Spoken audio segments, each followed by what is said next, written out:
এই কি অবস্থা আপনাদের? কেমন আছেন আপনারা? আচ্ছা, আমি ভিডিও বানাই কেন? এই ভিডিওগুলোর কি উদ্দেশ্য? আর এগুলো এরকম র ভাবে কেন বানানো হয়?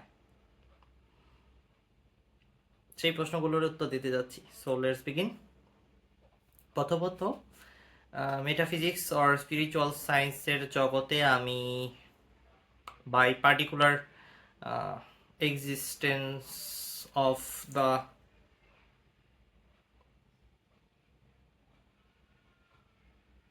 এনার্জি, যেটাকে একটা স্টেটে আপনি এক্সপ্লেন করতে পারেন,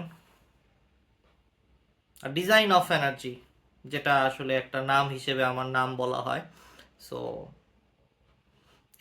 এই state of energy spirit science and মেটাফিজিক্সের ডোমেনে ভেতর এক্সিস্ট করতেছে অনেক বছর ধরে। সো সেখান থেকে আমি অনেক ইন্টারেস্টিং ফ্যাক্টসগুলো আমার লাইফে ফিল করি অ্যান্ড এক্সপিরিয়েন্স করি, এবং সেগুলোর দ্বারা অনেক মানুষের অনেক উপকার করা সম্ভব। সেই উদ্দেশ্য থেকে আমি ভিডিও বানাই না, কারণ উপকার করলে আলটিমেটলি আমার কি আসে যায়? আপনার উপকার করে আমার কি হবে? কিছুই আসে যায় না।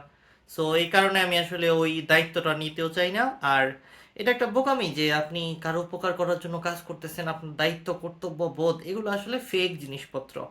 বেসিক্যালি ওটা আসলে আপনার আরেকটা ইগোকেই স্যাটিসফাই করতেছে যে আমি দায়িত্ব থেকে জনকল্যাণে কাজ করতেছি এবং জনগণের কাছে সেটার ক্রেডিট নিতে চাচ্ছি। দেখবেন যারা এরকম কথা বলে কাজ করে তারা আসলে কিছুক্ষণ পরে লাইক শেয়ার এগুলো চায়, ভিউজ কাউন্ট করে।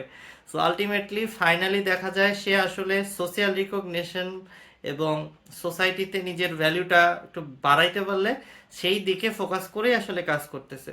সো কেউ নিজের দায়িত্ব থেকে কিছু করতেছে, এটা আপনি আসলে একদমই ভুল ধারণায় আছেন। আর সত্যিকারেই স্পিরিট সায়েন্স এন্ড মেটাফিজিক্সের ডোমেনে যারা ঢুকে পড়েছে, যারা এই জগৎটাকে চিনে, তারা কখনোই এই ইগোর ছোট্ট লেয়ারটাকে ইগনোর করে যায় না। অর্থাৎ সে ধরে ফেলবে যে এইটা একটা মিথ্যা কথা যে আপনি সোসাইটির কল্যাণে কাজ করতেছেন। আমরা যারা এই মেটাফিজিক্সের দুনিয়ায় মানুষ আছি তারা আসলে কি বলবো, এই চক্করের মধ্যেই পড়ি না। So basically